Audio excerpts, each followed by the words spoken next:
afternoon, everybody. This is SFAPowerhouse and Crew Chief. Welcome on this beautiful Sunday afternoon. We've already left the house Divine and ran a few errands here and there. Now we're just going to take a long route around the Golden Triangle as we can just reflect on past lives and past times of our lives and other things. As you know, we're not that far away from our neighbor state of Louisiana. In fact, Beaumont is only 25 miles away from Louisiana, crossing over the Sabine River. And I understand, Crew Chief, you have quite a few connections over in Louisiana. Just like half my family, yeah. So I have some deep Louisiana roots from my mother's side. My mom was born and raised in Louisiana, and my dad is full-blood Texan, so I'm a mixture of both Texan and Louisiana. And so, again, my mom's family all live in Louisiana, and again, grandparents, great-grandparents, basically that line of the family lived in Louisiana for a long time. Deep Louisiana roots, huh? Central Louisiana mostly, as far as location. But so not Baton Rouge or New Orleans, huh? Not exactly Shreveport either. I think other members of my mom's side of the family may have lived in New Orleans or Baton Rouge from time to time, but again, as far as where my grandparents mostly were born and lived was Central Louisiana. So.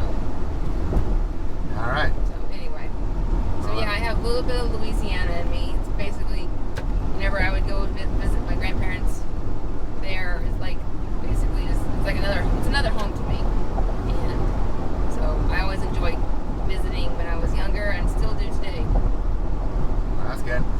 Now me personally, I don't have any real Louisiana roots. I mean, not as strong as you do. I mean, nowhere near as strong as you do. I'm a full-blood Texan, born and raised here in the Lone Star State. My parents, my dad was born here in Lone Star State. My mom was actually from the western area of the states, around Nevada. But when she came over here, settled, and actually I got my deeper ancestors. My grandparents have roots from all the way from the New England, New York area. Right. So a little bit of here and there and everywhere, so to speak. Right. So I mean, it's all right. But like I said, I was born a Texan. I was raised a Texan. I will die a Texan. And I was born and raised in Texas myself. I just happen to have some of my blood is from Louisiana. Yeah. As you can see, we're on Interstate 10 eastbound. We are heading towards Louisiana, and as you can see, looks like we got a pretty big wreck up here. Looks like semis are involved. And on my motorcycle riding videos, I've always preached about safety, not just when motorcycles are involved, but at all times. Oh my goodness, that tractor just got seared off. Ugh. Hopefully everyone is safe. Yeah, I hope so too. Yeah, please check twice before you switch lanes, and please look out for all vehicles, big, small, and in between. Always check twice. Check your blind spots, please, because no one needs to die on the road. Nobody needs to die or get hurt on the road. Please, safety first. I know that we Texans love to go fast on interstates, but not at the risk of someone being hurt or worse. Right. So please be mindful of the rules of the road. Yes, there are speed limits out there for a reason. Yes. Always monitor traffic and always monitor your speed limits. They're out there for a reason. It is for safety. It is always safety first. Yep. And as you can see, I-10 westbound, because of that wreck, I-10 westbound is backed up quite a bit. Because traffic's being diverted to the on-ramp, and it's going to take a while. So if you are in this line of traffic, make sure you have a good radio station you're listening to, or audiobook, podcast to listen to while you're waiting to be diverted. And if you hear ahead of time that something like this is happening in Beaumont, you might want to find a detour that'll take you north of Beaumont, like through the Piney Woods, like through Beaumont or Kuntz or around there. Take the back ways over there. That way you can get back to Highway 90 or Interstate 10 on the other side, around Walden Road or close to Winnie. Yes. Or if you want to go south, then you can always go south towards Bridge City. And on Bridge City, you hook up with 73, and 73 is a very fast straight shot back to Interstate 10 at Winnie. And make sure that you visit the Texas Treasure and have yourself a bite to eat. Yes, there is a Whataburger in Winnie. Okay, so if you need to stretch out your legs and chill right there at Winnie. There you go. Unfortunately, the nearest Buc-ee's is in Baytown at this point. So hopefully everyone that was involved in this recent accident, hope everyone's okay. Yeah. But if you're stuck in traffic like this, it's always good to have your favorite radio station podcast going or audiobook just to keep your mind occupied to help pass the time. Yep. And always, and please ensure you have a full tank of gas because you do not want to get stalled in this traffic. Believe me, that especially in this hot summer heat, that is definitely going to be a bad situation. So anyway, let's continue on. Going back to our original discussion about our routes. Yes. Now, my earliest recollection or my earliest memory in Louisiana was going through to a couple of campsites as a little boy. And, you know, I love camping. I love going outdoors and, you know, chilling in the peace and quiet. But mosquitoes are always a nemesis and they're quite annoying. Definitely. Yes. Just make sure you're prepared to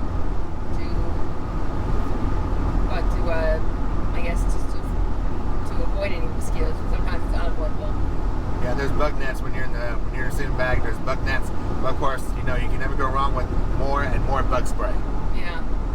So, and of course, long sleeve clothing that's airable. That's not heavy. It's light material, color, that sort of thing. Yeah, full range dry fit. One of the best things out there. You can still breathe, and your body can still cool down while dealing with the sun and everything. Yeah, so dry fit is always a good way to go.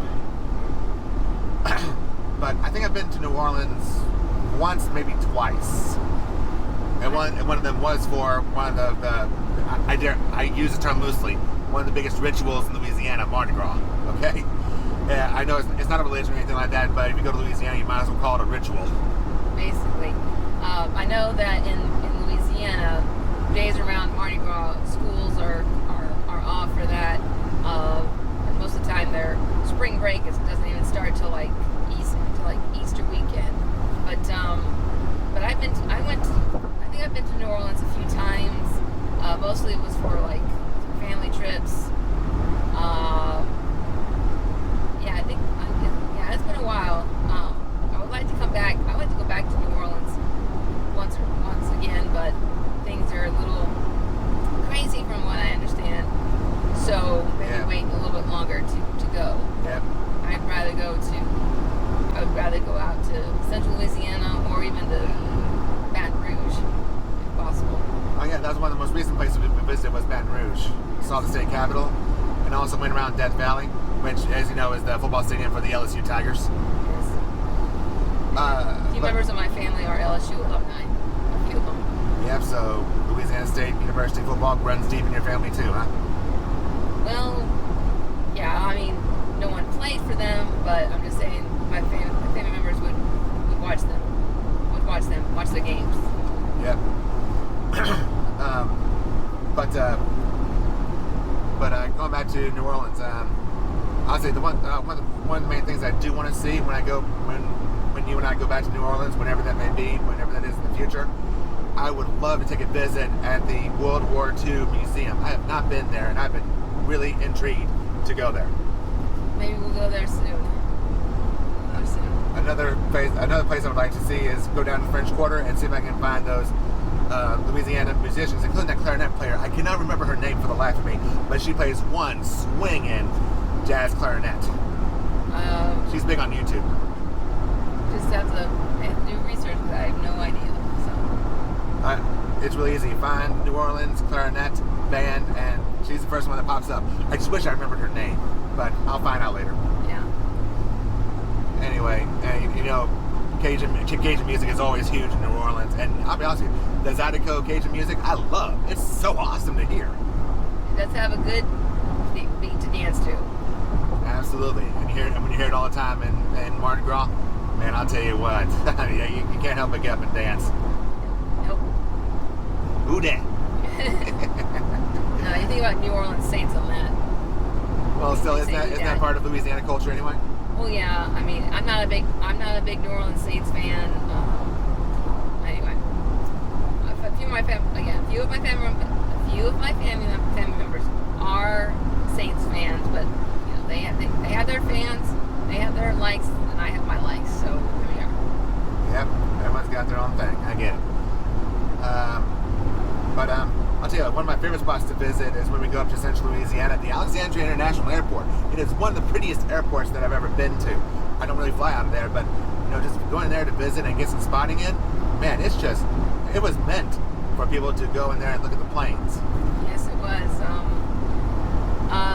It's probably one of the few airports I've been to where you have an observation deck where you can go and watch the planes take off. Normally, in regular airports, you know, if you want to go see a plane take off, you have to have a ticket in order to watch the planes take off. But I like the observation deck there at the Alexandria Airport. And so, yeah, the only other airport that I've seen a good observation deck was in Albany. Albany International had a beautiful observation deck. Yeah. It used to be, long time ago, I think Hobby Airport, I believe, one of my great uncles would take my great aunt on a date to the airport to watch the birds take off. I think they had a restaurant, you get dessert and coffee, and you just sit there in the observation deck and watch the planes take off.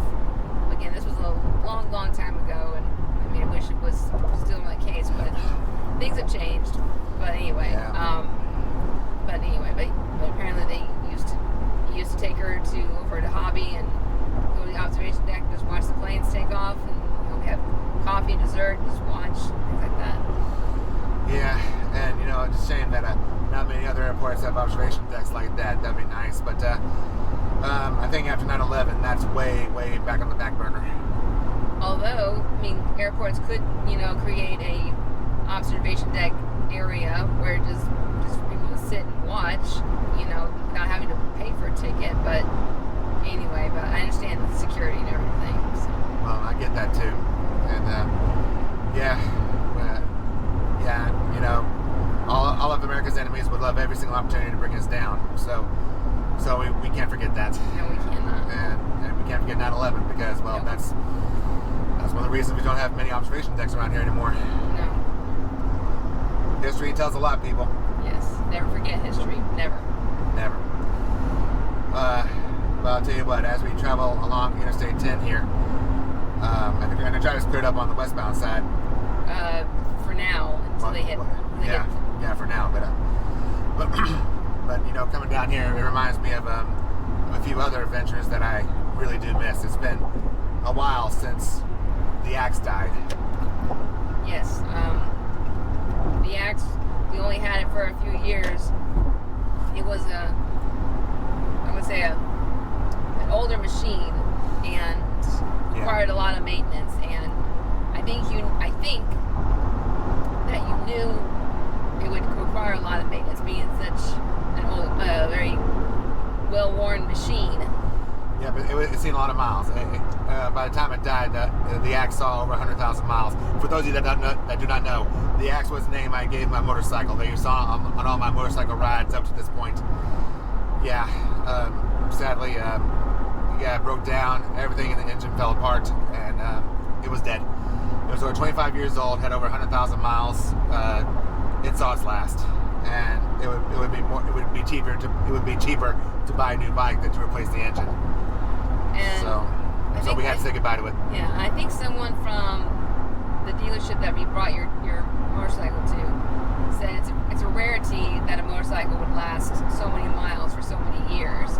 But then again, not these motorcycles are not ridden every single day. They're, you know, because again, you only had it for about maybe 20,000 some odd miles thereabout. Yeah, 23,000 miles I've taken on that bike. I do not regret a single mile at all. I know, but anyway, I mean, and if y'all don't know, that the Axe was a sort of a dewberry color, like a dark purple, and so apparently, from what Harley Davidson told us, is that shade of purple on a motorcycle has not been used since 2004, I believe. Yeah, something like that. It has been used in a while, so it's a rarity to find that bike in that color. Yeah, so if you do, you're gonna get a custom paint job. So we probably do sell out some bucks for that. which is a shame because I really love that shade. But anyway, I'll tell you what, Crew Chief, I've had so many awesome memories on that bike, and that was my first motorcycle that I've ever owned. Yep. Had so many great memories. I mean, touring all over Louisiana and Texas, you know, going down to Galveston Island several times, going up to the Piney Woods, all through Houston a few times, and having you along with me for quite a few of those rides. It was awesome. What was your favorite ride on that bike? Well, I guess, I mean, there are many of them, but I guess my favorite one was going to Galveston. It was a little chilly that day. Thankfully, I brought a light jacket on the side, but anyway. But I think that was my favorite. So, I mean, we've had a lot of rides. I mean, although one thing I regret is that not having the opportunity to ride on the motorcycle to go to work. Like, you take me to work on your motorcycle. That never happened. But again, you and I were and still are working in different locations, so it would have been impossible. Yep, our locations of work are 70 miles apart. It wouldn't have worked out. And not unless we left super early in the morning, and no, that would just be too much trouble and too much stress. Yep, I mean, and less stress in our life is good stress. Yes. But anyway, again, my favorite ride has always been. I particularly like the ride that we went up to Woodville, then went on around to Livingston, I think, then back south to Anahuac, and then back to Port Arthur from there. That was a nice big loop around Piney Woods. Although one of the last ones I took was going up through, I believe it was Houston and even further. I think I came across the Alabama Coshada reservation area. Yeah. You know, those Piney Wood rides are always gorgeous as well. Of course, there's also the same ride where the first lens of this GoPro broke, and I had to replace the lens cover on that. Right. But hey, that's life for you. You know, when you're on the road, you know you're always prone to those pellets. Yep. But man, just being out there and just enjoying the wind and the sense of freedom, and getting to talk to other bikers, and just it was an awesome feeling. And all those test rides that I did in Dallas and a couple in Florida. Uh-huh. Oh man, you talk about awesome. Mm-hmm. The thing is that you knew that, again, you would have the axe for a short time, and motorcycles, unfortunately, they come and go.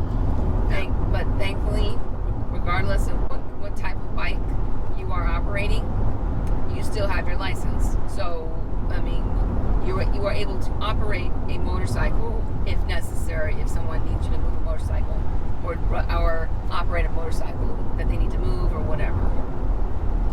You know, at the moment, until you find your next motorcycle. Yep, I don't know when that'll be yet. We'll see. Excuse me. And of course, the things I always preach whenever you're riding a motorcycle and you're crossing railroad tracks: get the butts up. But also, how many times have I crossed the Rainbow Bridge and Memorial Bridge on that axe? A few. Several, a couple hundred maybe. Yeah. And it still amazes me. Sometimes when I'm just perusing YouTube just to get a sense of what, just to get a sense of, where people drive to and great locations to visit. On occasion, I'll see a video or a short of someone going up the Rainbow Bridge for the first time and then panicking and freaking out. And I'm thinking to myself, people, really? And here I am on a motorcycle crossing that thing all the time, and I feel nothing. And it's just like, people, it's just a bridge. Right. If it can take a car and a few semis at the same time, I think you'll be all right. Just basically follow the rules of the road, you'll be fine. Exactly, it's not that hard. Unfortunately, some people do not follow the rules of the road, or they're distracted, or something. Yep. Guys, that's another thing. I know I preach this a lot. Get off your phones. I still see people on highways, including 73, on their phones and texting while they're driving. Why are you doing that? It only endangers you and the people around you. You swerve off and you clip somebody, you're at fault. Yep. Pure and simple. I don't mean to be on my soapbox very much, but it's just a pet peeve of mine. Right. And I know it's a pet peeve of law enforcement everywhere too. Get off your phone. Yes. Because you need your eyes, ears available to hear what's going on, be able to see what's going on around you, come to a stop and stop all the way, and your hand needs on the wheel. It doesn't need to be on the phone. Exactly. Now, I'm sorry we got off on our little soapbox right there, but hey, we're always about safety here at SFAPowerhouse. Yep. Crew Chief explained it. Crew Chief definitely fully supports safety on the road. That includes hands off your cell phones. Yeah. Anyway, don't want to get too preachy about that, but anyway, anyway, in case going back to Louisiana for just a minute, I know we're kind of shifting around here and there, but in case you don't know, the roots of Mardi Gras date back to like 600 years or so, way back in France, and I think it goes even deeper. No, it goes deeper than that. The day before Ash Wednesday, which is the beginning of the Lenten season in the Catholic faith, the day before Ash Wednesday is called Fat Tuesday, which is the day of feasting, and that way on Ash Wednesday you can start the 40-day discipline season before Easter Sunday. And I guess some people in France wanted to take that and make it into like a celebration or a dance, and of course Louisiana made it to the ritual party that it is today. Yeah. I don't know the exact facts off the top of my head, but that's the basic summary of it. Basic summary, yeah, I'd say yeah. Anyway, so yes, believe it or not, Mardi Gras does have a religious backbone to it and a religious background to it, based on religious exercises. Yep. And yes, there are crazy things that happen during Mardi Gras. Fortunately, I have not seen it, because the Mardi Gras over here in Southeast Texas that we visit more than anything else is extremely family friendly, family oriented. Okay. Very true. Yes, you still enjoy the good drinks, the funnel cakes, the good food, and the parades, and getting the beads and all that. But any extreme behavior is strictly prohibited. Yep, that's very true. That is very true. And to tell you the truth, I never knew about Mardi Gras that's celebrated here in this area until I started dating you, Powerhouse. And I always thought Mardi Gras just stayed in New Orleans, but apparently there are other cities nearby that have their own Mardi Gras celebration, either basically before, we have like a few days or so before the actual holiday of Mardi Gras. Yep. So. Yep. Usually most cities will celebrate like a week or two before Ash Wednesday. For example, Mardi Gras Southeast Texas always does it the weekend before Ash Wednesday. Yep. So if you know that Ash Wednesday is coming up, see if your local town is having a Mardi Gras celebration. Okay, I know Galveston has one, and that goes about 2 weeks, I think, starting in late January, or it depends on when Ash Wednesday is honored. So check the Catholic calendar; it'll tell you. So plan ahead.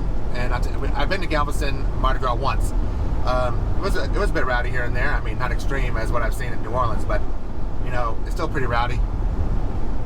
It's still a good party though. So if you want to do that, there's Galveston. We were told you about Southeast Texas. I know quite a few cities in Louisiana besides New Orleans also celebrate it. I think Shreveport does. Maybe Lake Charles does. Don't quote me. More likely, probably. Yeah. And let me put it this way: a lot more towns in Louisiana celebrate it because Mardi Gras has Louisiana roots. Well, yeah. So, anyway, but of course, Louisiana is a whole lot more than just Mardi Gras, as we've already told you. We talked a lot about the music already. What's your favorite Louisiana dish? I love red beans and rice and jambalaya. The Creole jambalaya and that stuff. Oh man, it packs a great punch, but it's spiced so well. I love that stuff. No.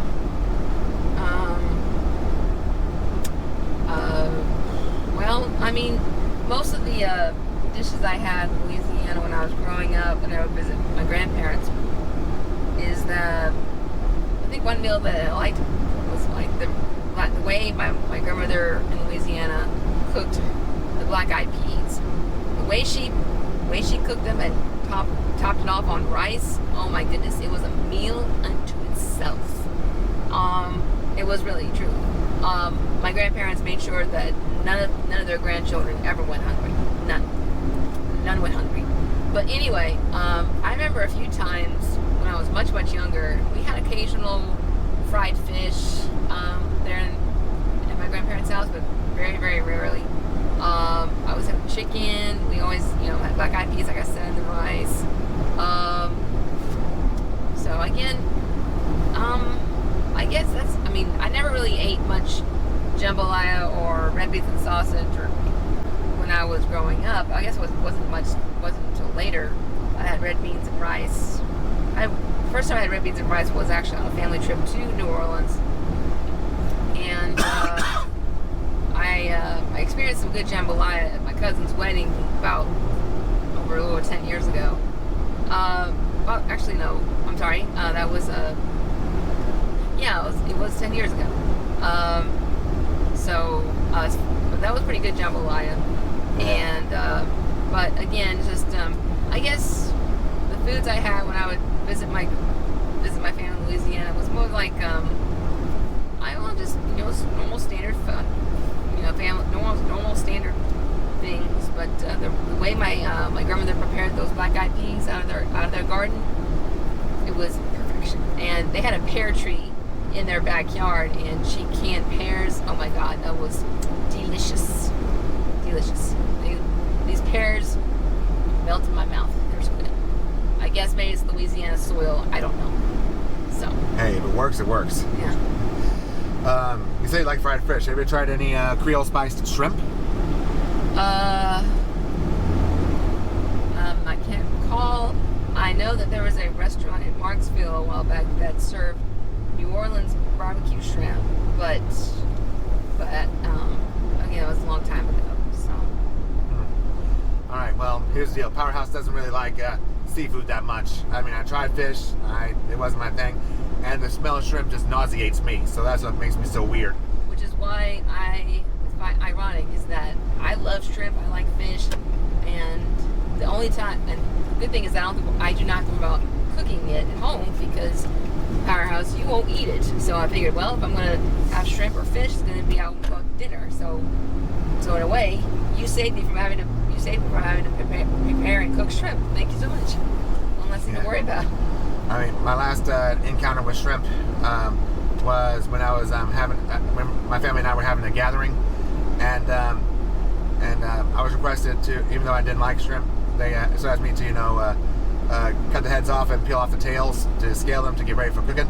I was like, I have no problem with that. So I did that, even though it did make me throw up at this time because I was used to the smell of shrimp. But it's just nauseating. It's just not my flavor. I mean, I have no problem helping out with family, but it's just one of those things where you're like, ugh, good thing I'm not eating this. Whatever, you can call me weird, but that's who I am. There are some foods that you like, Powerhouse, that I will not touch. And vice versa, Crew Chief. Exactly, like broccoli with cheese. I love that stuff. I do not care for that. See? I mean, I'll eat broccoli if it's really shredded up and like mixed into something. But I think for a long time, my mom, when she would make spaghetti sauce, she grounded up some vegetables and put it into the meat sauce. So at the time, we didn't know we were having our vegetables as well. Well, parents are really good like that. Parents are really good like that, aren't they? Yeah. Hey. How else do you explain it? Exactly. How else do you explain it? All right. Well, we're in Bridge City, as you can see, and we're on 73. We're heading straight for the Rainbow Bridge and Memorial Bridges. Well, it'll be the Memorial Bridge because at this point, the Rainbow Bridge is still under restructuring. Yes, it's going to take a while. Yeah, it does every time. I think the last time it was being refurbished, I think it took 2-3 years. But I think it's because I think it took a little longer because of storms. We're really prone to hurricanes out here. Now, we haven't had any yet in the last couple of years, thank goodness. But, weather is always going to be a delay. So, but fortunately, the engineers that constructed the Memorial Bridge to refurbish the Rainbow Bridge, that was about 40 years ago or so, made sure that the Memorial Bridge could hold 2 lanes of traffic both ways for the next refurbishment, and that's exactly what we got here. So they came up with that great decision and design 40 years ago for the Memorial Bridge, and as you can see, it's still holding true today. So no matter what happens to the Rainbow Bridge, the Memorial Bridge is right there to pick up the slack. Yep. That's what you call genius in engineering. Yep. Simple, but it works. It works. I mean, it's a simple idea, Yeah. but whatever works. As you see, we're about to cross it right now, so I think this will be a good time to end the podcast. In fact, we'll end the podcast officially after we cross over the Memorial Bridge. Crew Chief, your first time over the Rainbow Bridge, were you scared or not? Well, I mean, maybe I was a little intimidated at first, but I think I pretty much got over it.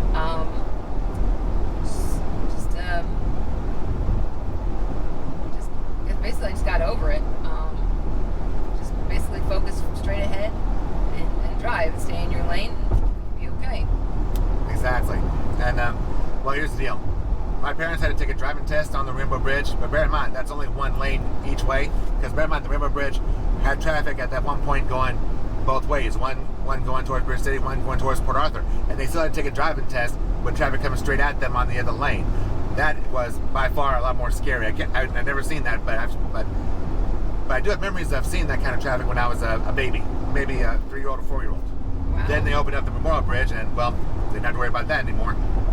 The only time the traffic's here on both sides like this is when one of the bridges is being Refurbished. Yeah, So. but out of the two bridges, the only one that really needs the most refurbishing is the Rainbow Bridge. Because the Memorial Bridge is designed to take on a lot more across a longer period of time, just because of the more modern design. right. But still, try to imagine taking a driving test on the Rainbow Bridge when it was one lane of one traffic both ways. I can understand why some people would be a little intimidated by that. Yep. Fortunately, I never had to deal with that. Thank goodness. But still, that's even more reason to drive as safely as you can. All right. So, but I'll tell you one thing: the views across this bridge are always gorgeous. Yeah. Look at Southeast Texas.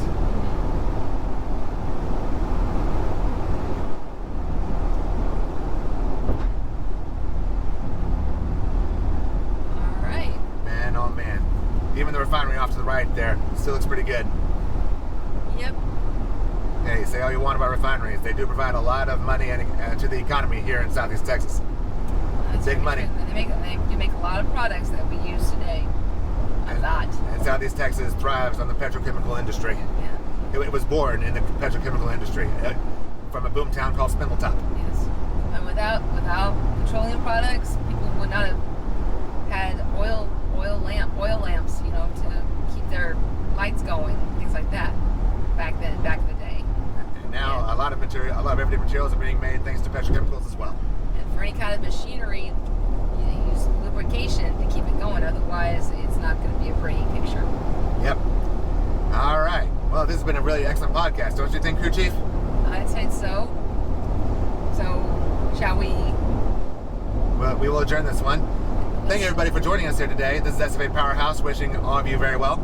And this is Crew Chief, wishing everyone a good journey wherever life takes you. Be safe on the road, and just follow the rules of the road. Follow the rules of the road. And no matter what happens, enjoy life. Make the very best of life.